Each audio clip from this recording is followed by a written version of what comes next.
యాక్చువల్‌గా ఒక జవాన్‌కే న్యాయం జరగకపోతే ఈ కంట్రీ‌ల ఇంకెవరికి జరుగుతది? అంటే సామాన్య పర్సన్స్‌కి జరుగుతదా? సో, ఒక జవాను ఐటీబీపీలో పనిచేసిన ఒక జవాను వాళ్ళ మదర్‌కి బాలేదని ట్రీట్మెంట్ కోసం అండ్ ఈ ఇన్సిడెంట్ ఉత్తరప్రదేశ్‌లో జరిగింది. ఉత్తరప్రదేశ్‌లోని కాన్పూర్ డిస్ట్రిక్ట్‌లో జరిగింది. వాళ్ళ మదర్‌కి బాలేదని చెప్పేసి ట్రీట్మెంట్ కోసం అని చెప్పేసి ఒక జవాను హాస్పిటల్‌కి అయితే తీసుకెళ్ళాడు.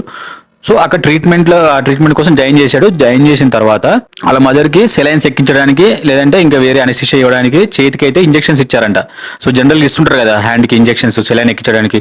సో ఆ ఇంజెక్షన్స్ మిస్‌ఫైర్ అయినాయా లేదంటే వాళ్ళు అసలు ఇచ్చిన ఇంజెక్షనే తప్ప బట్ ఏమైందో తెలియదు కానీ ఆ హ్యాండ్ మొత్తం స్వెల్లింగ్ వచ్చింది. సో స్వెల్లింగ్ అంటే ఆల్మోస్ట్ గా మొత్తం నల్లగా అయిపోయి ఇట్లా దారుణంగా ఇట్లా ఉబ్బినట్టు అయిపోయిందంట హ్యాండ్ అంతా. అండ్ దానివల్ల ఇన్ఫెక్షన్ కూడా జరిగిందంట ఆల్మోస్ట్ గా.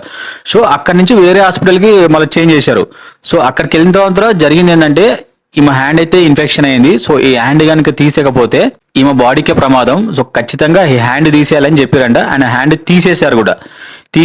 అండ్ తీసేసిన తర్వాత అండ్ ఈ పర్సన్ ఏదైతున్నాడో వాళ్ళ సన్ ఆర్మీ పర్సన్ డాక్టర్ల నిర్లక్ష్యం కారణంగా హ్యాండ్ తీసేశారని చెప్పేసి పోలీస్ స్టేషన్కి వెళ్ళి ఫిర్యాదు చేసుకుంటే అక్కడ ఎలాంటి రెస్పాన్స్ లేదంట.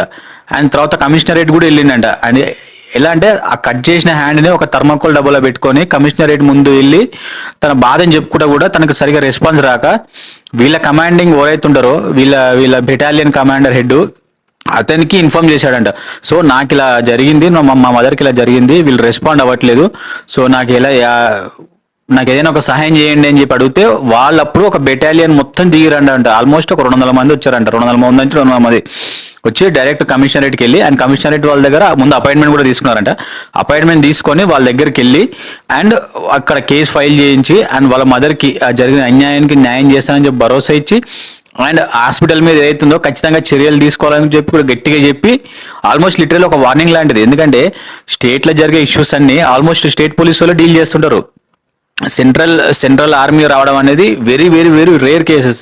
అలాంటిది ఒక ఆర్మీ దిగిందంటే ఆ ఇష్యూ ఎంత సీరియస్ అర్థం చేసుకోండి. సామాన్యంగా ఒక సామాన్యుడు వెళ్తే గానీ పోలీసెస్ రెస్పాన్స్ ఇచ్చే విధానం కూడా చాలా డిఫరెంట్గా ఉంటుంది. ఇది ప్రతి ఏరియాలో జరిగేదే. అండ్ ఉత్తరప్రదేశ్లోని కాదు ఎక్కడైనా కానీ ఒక కామన్ మ్యాన్ పోతే ఆయనకంత రెస్పెక్ట్ ఉండదు. వాడి కేసు అసలు రిసీవ్ చేసుకున్నా కూడా అసలు దాని మీద ఎలాంటి సొల్యూషన్ ఉండదు. సో ఒక ఆర్మీ జవాన్కి ఇలా జరిగితే ఇంకా కామన్ మ్యాన్ పరిస్థితి ఏంది?